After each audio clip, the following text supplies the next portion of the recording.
Pero fíjate, lo más bonito de esa etapa para mí fue volar vuelos que se llaman de la Organización Nacional de Trasplantes, de la ONT. Eso era...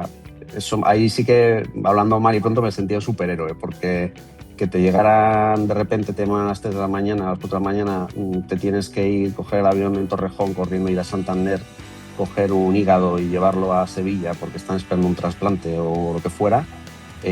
Vamos, te llenaba de satisfacción. Es una sensación que no he vuelto a tener y más allá de que sí que es muy bonito llevar a gente, tú lo sabes de primera mano, ¿no? Llevar a gente a que se junte con familiares, sobre todo en fechas determinadas y más, pero ese punto de saber que estás llevando algo que puede salvar una vida.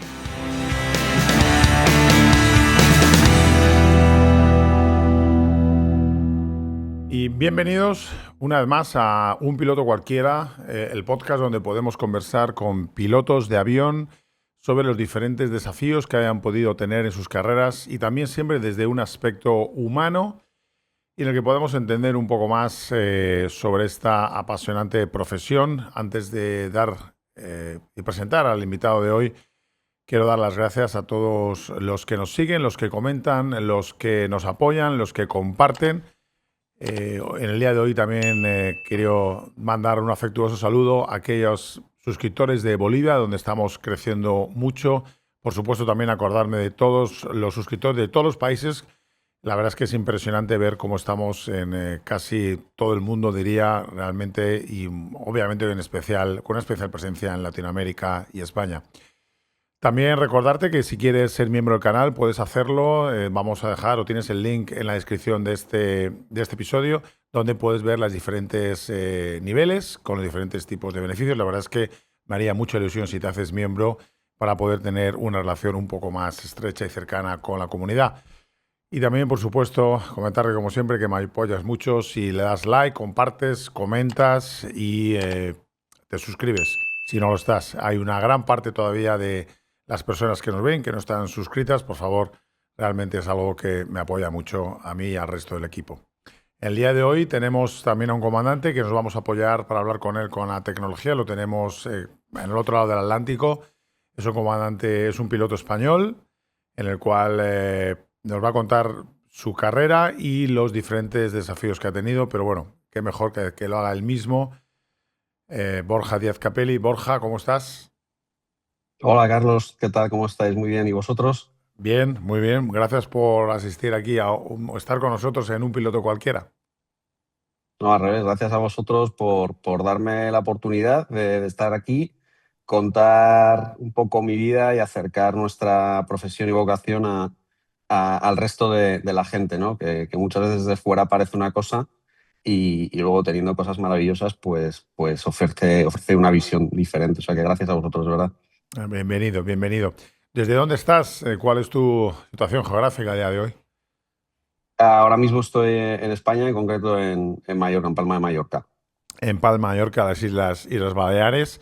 Bueno, Borja, cuéntanos un poco cómo, ya hemos dicho que es de origen, o sea, es ciudadano español, nacido en España. ¿Cómo fueron tus inicios? ¿Cuándo iniciaste? ¿Dónde? Cuéntanos un poco más para empezar a dar contexto a la Pues audiencia. bueno, yo inicié mi carrera en España.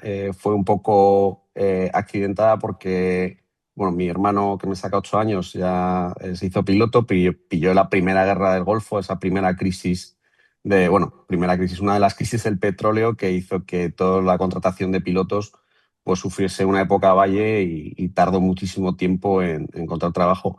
Sí, cuando yo le dije a mis padres que no quería hacer piloto, dijeron que ya la ENA no existía, no había dinero, más o menos bueno, que no podía ser. Intenté entrar en el ejército con tan mala suerte que cuando estaba haciendo las pruebas para entrar en el ejército o para intentar entrar en el ejército tuve un accidente de coche y el brazo me lo destrocé y ya no era apto, ¿no? para hacer el servicio militar que en aquel entonces era obligatorio y no pude optar a las pruebas, con lo cual, bueno, pues me tuve que reinventar. Bueno, no reinventar, realmente todavía no me había inventado en nada. Empecé a estudiar mi carrera de Ingeniería Técnica e Informática Y, y bueno, pues como todo chaval de la época, a los, no sé, 2, 3 años de estar en la carrera, me llamaron de una consultora, empecé a trabajar y pero yo seguía con lo de piloto, piloto, piloto.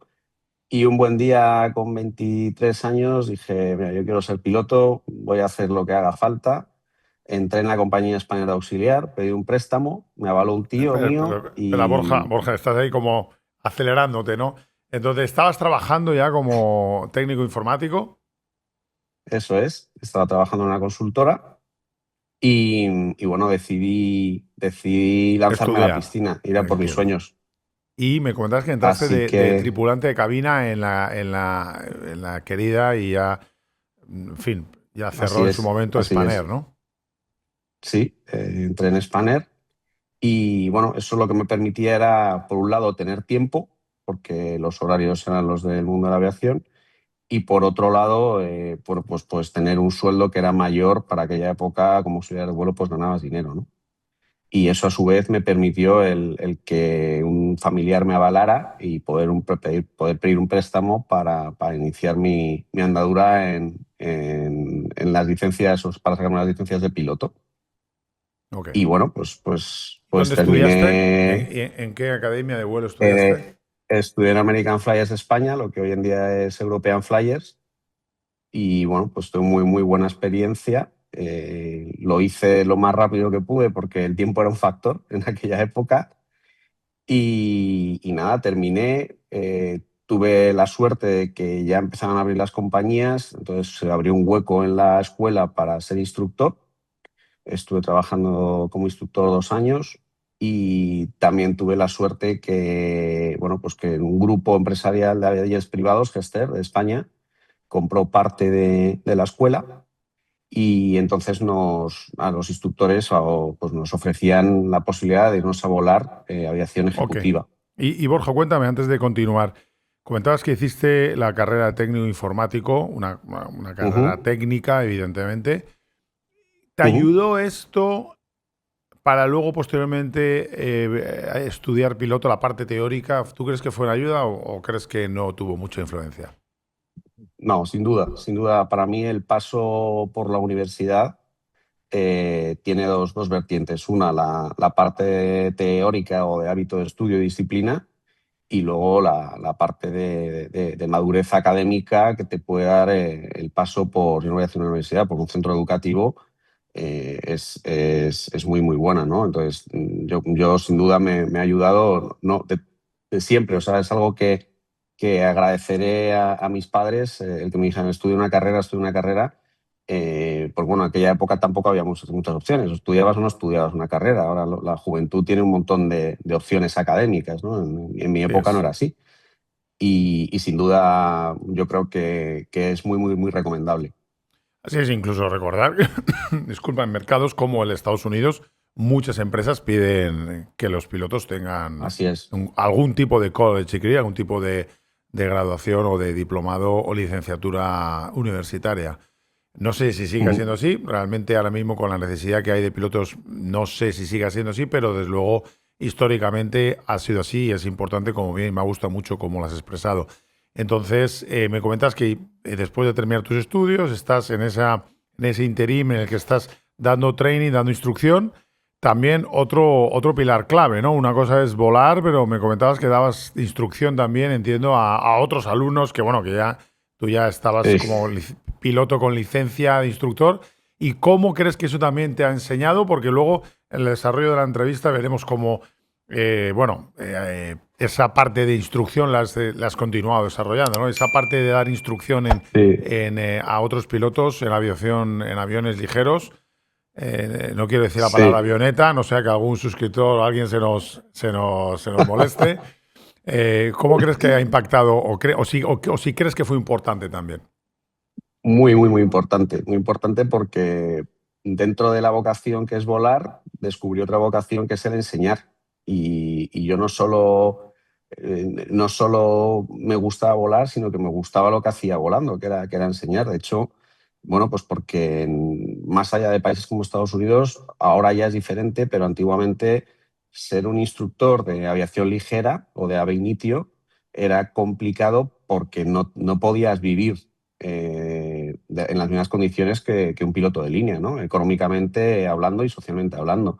En Estados Unidos sí es así, pero en España no, el mercado no, ahora es mejor, pero en nuestra época no era así. Entonces, desde luego que me sirvió mucho para ver lo que me gustaba enseñar, lo que aprendía enseñando, porque cada día aprendí algo y sigo aprendiendo cada día algo enseñando. Y bueno, pues fue descubrir una vocación dentro de la propia vocación. Así es. Y me comentabas que, de acuerdo contigo, siento que aparte que al final es un requisito imprescindible esa vocación o dentro del Mm. volar, pero esa vocación de dar training o de enseñar o de pasar lo que uno aprende o lo que le han enseñado a las siguientes generaciones de pilotos. Me comentabas que también lo compatibilizabas con el vuelo en Gester. Si nos puedes explicar un poco primero qué es Gester, a qué se dedica, es una empresa, a qué se dedica Ujú. y si podemos un poquito explorar eso, que me parece un tema interesante que no hemos tratado tan en profundidad todavía en el canal. Pues Gester es una compañía que se dedica a abanderar aviones de jets privados, de propietarios, y al mismo tiempo que los abandera, lo que hace es que los comercializa para otros propietarios, para fines comerciales, de tal forma que al propio propietario, valga la redundancia, le es más barato el tener ese avión en propiedad, ¿no? Le saca cierto rendimiento o, si quieres decirle, le cuesta menos dinero. Entonces, bueno, pues yo tuve la suerte de volar. Digo la suerte porque es una aviación apasionante, o sea, no tiene nada que ver con nada de lo que he hecho después, ¿no? He ido a sitios que ya sabía que jamás iba a volver y además es como yo digo, es una aviación que tú te lo guisas y tú te lo comes, con lo cual no solo aprendes de lo que es el vuelo en sí, sino aprendes de todo lo que rodea y de toda la operación de, pues, de hacerte un plan de vuelo, de buscar todo lo que tienes que buscar, de incluso repostar el avión por ti mismo en sitios donde no hay repostaje, de pagar tasas, de todo, ¿no? Y Y un trato más es un personal también mundo con el pasajero, ¿no? O sea, que son pasajeros que uno, total. ¿no? Total, absolutamente. Mucho Aparte más del directo, trato, ¿no? bueno, trato personal, son pasajeros suelen ser con nivel adquisitivo alto, pero fíjate, lo más bonito de esa etapa para mí fue volar vuelos que se llaman de la Organización Nacional de Trasplantes, de la ONT. Eso era, eso, ahí sí que, hablando mal y pronto, me sentía un superhéroe, porque que te llegaran de repente, te llaman a las 3 de la mañana, a las 4 de la mañana, te tienes que ir, coger el avión en Torrejón, corriendo, ir a Santander, coger un hígado y llevarlo a Sevilla porque están esperando un trasplante o lo que fuera, vamos, te llenaba de satisfacción. Es una sensación que no he vuelto a tener y más allá de que sí que es muy bonito llevar a la gente, tú lo sabes de primera mano, ¿no? Llevar a la gente a que se junte con familiares, sobre todo en fechas determinadas y más, pero ese punto de saber que estás llevando algo que puede salvar una vida es indescriptible. Se junta además con la vocación y se junta con todo. Entonces, era como, eso sí que era misión cumplida, ¿no? Ahora ya hemos llegado en tiempo, en forma y de forma segura y eso sí que era una maravilla. De acuerdo. Nosotros nos gusta decir, o a mí me gusta decir personalmente que para ser buen piloto es obligatorio ser buena persona, ¿no? Y me refiero Mm. porque alguien tiene que, uno muchas veces un piloto tiene que tomar decisiones que van en contra de su propio bienestar o de sus propios intereses, ya sea en términos económicos, términos laborales, términos de sacrificio, en vida personal. Y entonces muchos pilotos cada día toman infinidad de decisiones correctas que van muchas veces en contra de lo que serían sus propios intereses personales, con lo cual creo que necesariamente un piloto tiene que ser buena persona. Obviamente tiene que tener, un buen piloto tiene que tener otros atributos, pero bueno, tiene que empezar por ser una buena persona. Y bueno, para profundizar un poco en el concepto de abanderamiento, ¿no? Lo que habla el capitán es que un dueño con un avión privado ejecutivo, en vez de tener que asumir todos los costes de mantenimiento, costes de gestión y costes regulatorios, se lo, entre comillas, presta regulatoriamente a una empresa que tenga ya un certificado operador aéreo y potencialmente esa empresa lo puede rentar a terceras personas y bueno, ahí obviamente hay unas cláusulas contractuales y un reparto de gastos, ingresos, etc., ¿no? Pero es muy una práctica común y reduce drásticamente el coste de tener un avión privado. Obviamente hay dueños Ujú. que no quieren que sus aviones sean volados fuera del ámbito familiar o de sus empresas y bueno, pues esa es otra modalidad también, ¿no? ¿Y qué tipo de avión o qué modelo de avión volaste allí, Borja? Yo volaba un jet pequeñito, un Beechcraft, el Premier 1, que era un jet pequeñito, pero es parecido al Citation, pero mucho más lo que es el fuselaje. Cabes de pie, es más grande y es un avión muy, muy rápido. Pensaba que era un avión que tenía un techo de 41.000 pies y iba a punto 80, que para ser un avión pequeño ejecutivo, porque los grandes tipo Gulfstream vuelan mucho más rápido, Sí.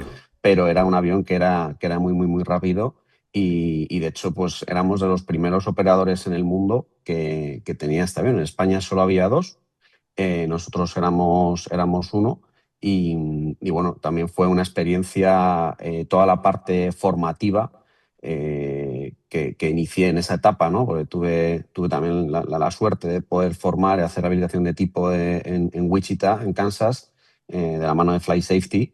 Y bueno, pues viví de primera mano y en persona de mis carnes lo que era una organización o es una organización como Flight Safety, muy, muy profesional y una forma de instruir muy diferente a lo que yo había vivido anteriormente, ¿no? En cuanto a ser muy prácticos, los americanos son muy prácticos, te enseñan de una forma muy, muy distinta y para mí fue vital eso, ¿no? Luego para desarrollar otras habilidades que he podido desarrollar, pero fue un aprendizaje tremendo. Sí, ya estamos viendo cómo se estaban mezclando varias piezas del puzzle, ¿no? Que luego te fueron a Mm. servir en tu vida, ¿no? Me refiero a la propia estudios universitarios, instrucción, volando una aviación que es más autónoma, por decirlo. El piloto tiene muchas otras funciones además de la del vuelo y tiene que saber de muchas otras cosas que no sea solo volar su equipo, ¿no? Con lo cual, de acuerdo, ¿estuviste allí cuánto tiempo haciendo esta combinación de instrucción y volando Estuve un en par de este? años, estuve un par de años porque el avión que yo volaba el propietario lo quiso vender o lo quería vender, entonces nuestros contratos iban con los aviones. Entonces, bueno, pues yo ya estaba formando una familia, voy a formar una familia, empezaban a apretar o a pesar más otras circunstancias y a los 2 años, pues salió la oportunidad de irme a la aviación regional, a Air Nostrum. En ese momento necesitaban pilotos con horas de jet. Y bueno, pues nada, lo mismo, entré en Air Nostrum. Bueno, entré por necesidad, porque es verdad que donde yo estaba, salvo que estábamos pendientes del móvil H24, porque al El final pues móvil estás de es para guardia los... prácticamente. El móvil, disculpa, es el celular, para aquellos que nos ven desde Celular, perdón, Latinoamérica. celular, De acuerdo. efectivamente. Celular y en mi época era un busca, porque no todos teníamos celular. Teníamos el busca y llamabas, decían, oye, un trasplante o te vas, coge maleta que te vas 3 días. Y entonces teníamos que vivíamos un poco así, que por un lado estaba muy bien, pero por otro lado había veces que te fastidiaba, ¿no? Pero bueno, yo era muy joven, estaba muy, muy, muy motivado y muy ilusionado, entonces pues valía todo. Lo que pasa es que es verdad que tenía que dar el salto por un poco lo mismo que pasaba, que te comentaba que pasaba en las escuelas con los instructores, al final la estabilidad, ¿no? Ujú. Entonces es verdad que no tenía una estabilidad porque teníamos un contrato por obra con ese avión estaba a la venta ya y nadie nos garantizaba que nos fueran a mandar otro avión. Entonces, bueno, pues salió la oportunidad de entrar en el Nostrum y hice las pruebas y entré en el Nostrum a volar el CRJ. El CRJ 200. CRJ 200, efectivamente. Yo volé el ¿Y CRJ 200, en sí. qué año entraste en Air Nostrum? En el Nostrum entré en el año 2004. En el año 2004 entré en el Nostrum, sí. Hice el curso en Montreal, en CAE Montreal, en Bombardier. También otra experiencia buenísima. Conocer la OACI, la sede de la OACI, conocer la cadena de fabricación de Bombardier. Y bueno, y luego el centro de formación, ¿no? Que también espectacular. y estuviste volando el CRJ avión, creo que alguna lo hemos Ujú. comentado, sin autothrottle, me parece, Sin autothrottle, sin eh, slats. sin slats y avión muy rápido en aproximación, ¿no? ¿O no? Muy rápido precisamente porque no tiene slats. Correcto. Entonces recuerdo, nosotros volábamos, volábamos a aeropuertos regionales y venían muchos pilotos de aerolínea, de las majors, ¿no? Pues de Iberia o de otras compañías que a lo mejor volaban aviones muy altos como el A300 o el Jumbo. Y entonces en el aterrizaje el CRJ lleva un ángulo de ataque negativo prácticamente hasta el final, hasta que hace el flare y recoge, ¿no? Entonces yo recuerdo de ir, por ejemplo, a Santander con algún comandante que volaba al Jumbo y venía en transportín y pegar un grito antes de la recogida porque se pensaba que nos íbamos a dar contra el suelo. Y era porque la presentación del avión era totalmente, y es totalmente distinta Totalmente a la, por diferente. ejemplo, el CRJ 1000 que ya lleva slats o cualquier otro avión, ¿no? Y la propia altura también, ¿no? Del puesto de Claro, claro, pilotaje. bueno, por supuesto, era como ir en un Fórmula 1, efectivamente. O Claro, sea, el CRJ estaba pegado al suelo en así es. comparación con un long haul, con un avión grande, con un wide body, pues imagínate, Así, estábamos pegados al suelo y, sin embargo ellos están a 12 metros, ¿no? Entonces así mismo era, es. era muy gracioso. Sí, sí. De acuerdo. ¿Y estuviste allá, entonces CRJ base Valencia o Madrid? No, no, nosotros fuimos la primera promoción que cuando Ernostrum empezó a crecer por aquel entonces y nos ofrecieron ir a Madrid, que es donde yo tenía mi casa. Y bueno, pues nos quedamos ahí en Madrid. Ahí estuve poco, estuve un par de años porque justamente empezaban las low cost a crecer. Es cierto que Ernostrum, que es una grandísima compañía, tenía, digamos, un desarrollo profesional que para mí era que me apetecía volar más cosas y otro tipo de operación, y yo sabía que en el momento que me soltara de comandante de Nostrum, pues ya iba a ser más difícil, ¿no? Lo iba a tener más complicado tomar la decisión. Con lo cual, por aquel entonces, pues acababa de nacer o estaban haciendo Vueling. Justamente uno de los directores de Nostrum se fue a montar Clicker, no sé si te recuerdas de esta compañía, que Sí, era una claro que low sí. cost con base en Barcelona, que luego la fusionó con Vueling o la absorbió Vueling. Creo que también hubo Y bueno, pues una Click que era mexicana, me parece. Si hay pilotos sí, mexicanos había que se otra clic. acuerdan de Click, que nos pongan en los comentarios. No confundamos las dos, Click con Clicker. Sí, Porque Clicker.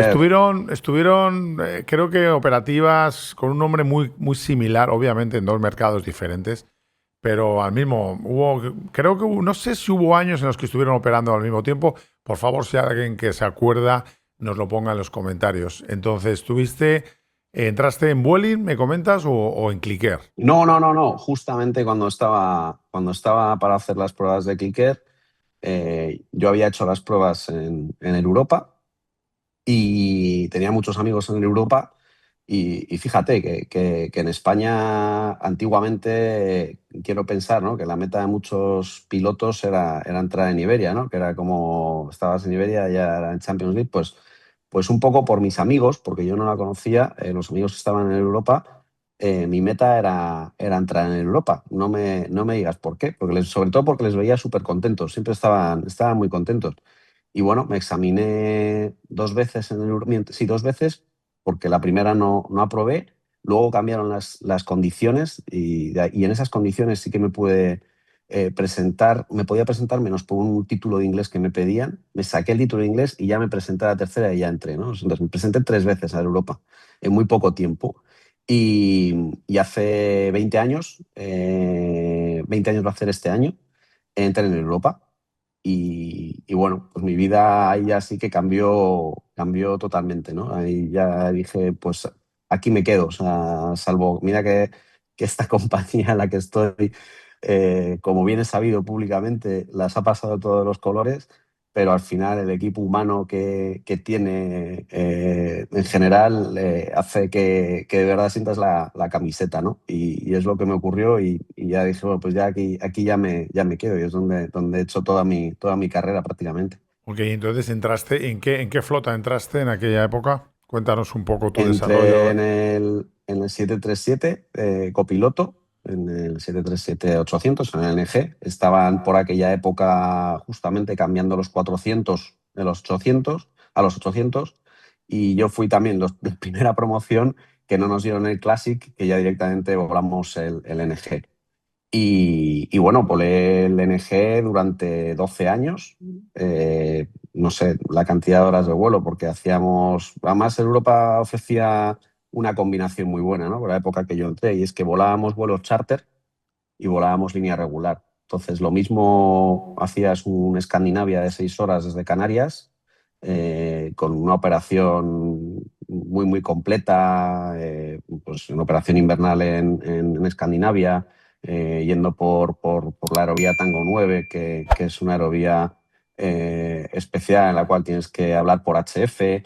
Tenías una operación muy completa, como al día siguiente, a los 2 días, hacías un puente aéreo Madrid-Barcelona-Madrid, que era algo sencillito y, entre comillas, no quiero decirlo así, ¿no? Pero de andar por casa. Entonces, te daba muchísima, operativamente hablando, me lo ha dado todo. O hacíamos vuelos de tropas a Afganistán. No sé, era una compañía muy, muy, muy, era y es una compañía muy completa. Entonces, estuve 8 años en el 737 y también en el 737 pues me ofrecieron en la compañía ser instructor del simulador, teóricas y de simulador, y estuve una época también dando instrucción de teóricas y simulador. Y a Bien. los 8 años pues tuve cambio de flota. ¿Y a dónde fuiste a los 8 años? A ¿Qué los flota? 8, no, ¿Al bien, te he dicho a 330 los 8 años, no, a los 10 años me fui al 787. al 787?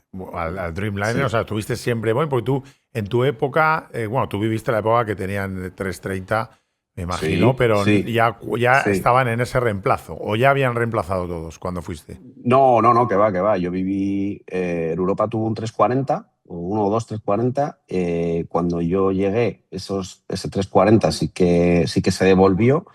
Tenía 767 y 737.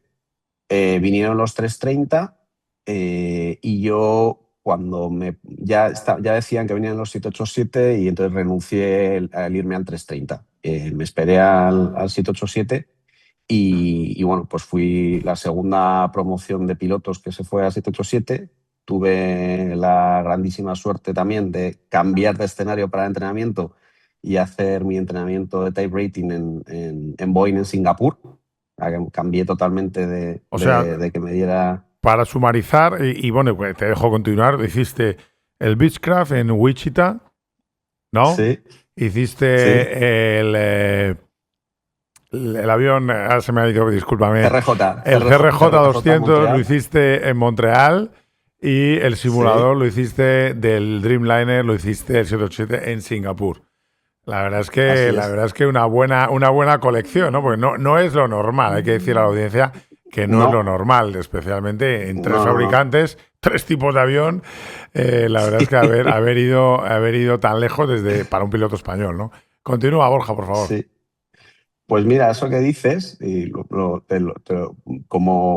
para que un poco entre nosotros nos aprendamos, ¿no? Es curioso Ahora que nadie nos escucha, ¿no? Ahora que nadie nos ahora que escucha. nadie nos escucha, cómo la aviación une. Y al final, da igual que estés en Wichita, da igual que estés en Singapur, da igual que estés en Montreal, que estés en Mallorca o que estés en Londres.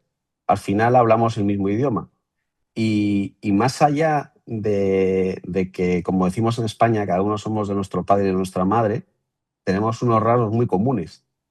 Y al final parece que como los perros nos olemos, ¿no? Y es verdad que dentro de que eso, de que cada uno somos diferentes y demás, pero me da igual que a mí me ha dado instrucción un comandante malayo, me ha dado instrucción un comandante americano, me ha dado instrucción un copiloto canadiense, y todos tenemos unas características muy, muy, muy marcadas, ¿no? Unas competencias, como se dice ahora, muy marcadas, ¿no?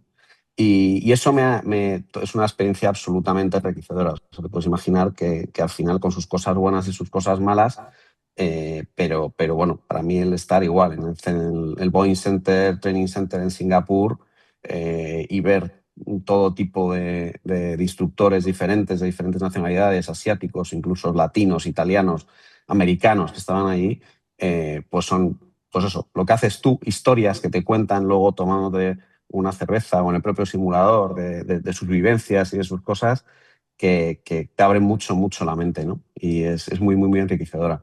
Así es, y me quedo con lo que has dicho, ¿no? Que la aviación une, es efectivamente, la verdad es que es un gran unificador en el mundo. La verdad es que es un placer poderte encontrar siempre con pilotos. Es algo que uno tiene esa unión rápidamente y esos puntos de encuentro con pilotos de diferentes nacionalidades y diferentes culturas, la verdad. Pues 787, en Europa, y viene la pandemia. Viene esta pandemia que nos encerró a todos, ¿no? Y tuve no voy a decir ni la mala ni la buena suerte, tuve la suerte de estar un día montando en bici y hacerme mucho daño y me tuve que bueno, tenían que operar de la mano. Y cuando me estaban haciendo mis pruebas para el preoperatorio me dijeron que me habían visto algo en el corazón, pero bueno, que una vez me romperá la mano, fuera que me lo miraran. Y bueno, pues al final eso que habían visto en el corazón resultó en una enfermedad genética de mi corazón que hacía bueno, pues que me cortó las alas, digamos, ¿no? Pues de repente, de un día, no voy a decir un día para otro, de 3 meses, en 3 meses yo pasaba de volar el 787 con una vida súper, súper estable en el sentido, o sea, tenía mi vuelo, mi trayectoria profesional muy marcada, en una compañía en la cual ya tenía una antigüedad, una compañía bastante robusta, a de repente que te digan, pues esto se acaba. Y esto se acaba y además no hay solución. O sea, es de las pocas cosas, yo decía, pero ¿cómo puede ser? Si hay gente que le da un infarto y está volando y tal, y no, pues esto se acaba. Entonces, ahí pues imagínate, ¿no? Nunca valoramos lo que tenemos o de la misma forma hasta que no lo tienes, ¿no? Pues yo ahora cuando vienen algunos compañeros, les llamo los protestantes, ¿no? Los nube negra que se quejan de porque estoy 8 días, porque esto, porque lo otro, porque tal, digo, no, me quedo muy tranquilo, digo, tío, no sabes lo que daría por estar donde estás tú. Y bueno, y entonces ahí yo soy una persona muy pragmática. Bueno, pues tuve mi duelo laboral o vocacional y tuve mi duelo también de la enfermedad personal, lógicamente, ¿no? Es decir, oye, tengo esto ahora, ¿qué pasa? ¿No? Bueno, pues al final la resiliencia, que está muy de moda ahora, y ahora te diré por qué, continuando con mi trayectoria profesional.